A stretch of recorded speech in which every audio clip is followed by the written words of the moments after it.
Hello guys, this is Modest Major here, bringing you some commentary over some Halo the Master Chief Collection gameplay. It's Halo 3 The Pit, which I am obviously a big fan of. Unfortunately, there is a significant lack of BRs going on. Whenever the best playlist seems to come up, it always seems to be Team Slayer ARs or Team SMGs, but it's on a map or a game that I'm really fond of.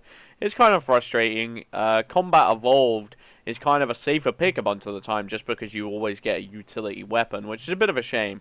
But in Team Slayer, I did hear that they were kind of reshuffling around the playlist a little bit more and adding a couple more BR playlists in. I know in Team Doubles, each lineup of maps is guaranteed to have BRs, so it's a shame that they don't have that in Team Slayer. Nonetheless, I've actually been playing a bunch more of this game recently. I know you guys are probably questioning my state of mind over that. About 2 months ago, I actually made a really conscious decision to not play Master Chief Collection pretty much ever again. I wrote off the idea to myself. I was just like, you know what, I'm not going to deal with this. It's putting me in too bad a mindset.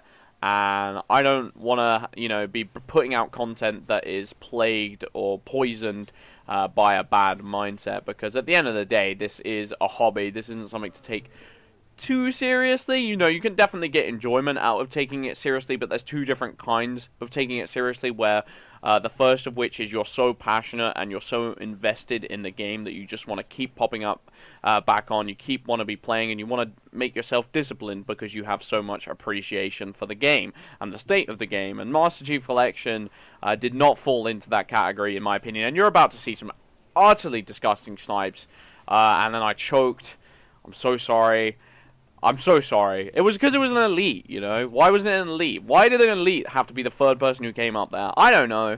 It annoys me. It haunts me to this day, but for some reason my snipe was ludicrously on point in this game. It's one of my favorite gameplays. I've got it. And it's also a perfection, which, you can't go wrong with.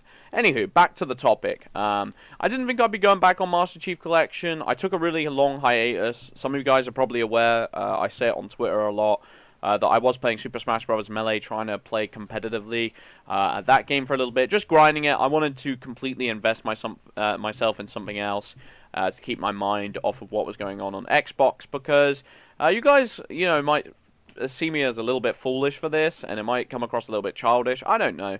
But nonetheless, I was heavily invested in Halo, heavily invested to the point that I think it put me in a really bad state where I was almost dependent on the game's success, and it was almost like a drug. And as a result, you might have seen me being a little bit melodramatic when it came to my reactions of the Master Chief Collection. I obviously made that sad video where, it was pretty darn depressing and pretty darn, melodramatic, like I said.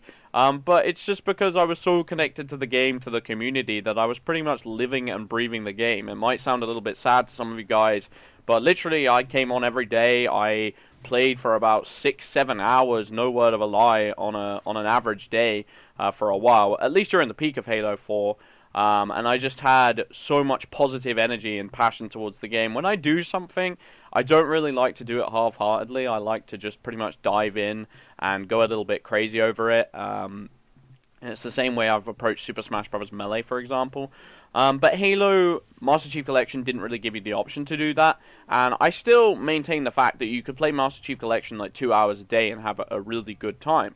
You could have had a really good time, but it wasn't really a game that you could play 100% of the time and not lose your marbles a little bit just because of the consistency. Luckily, from the experiences I've had the last 3 days, the consistency of this game has just gone up out of nowhere. And I want to significantly, I'm literally going to do it for this video, touch wood when I say that, because of course this is the Master Chief Collection.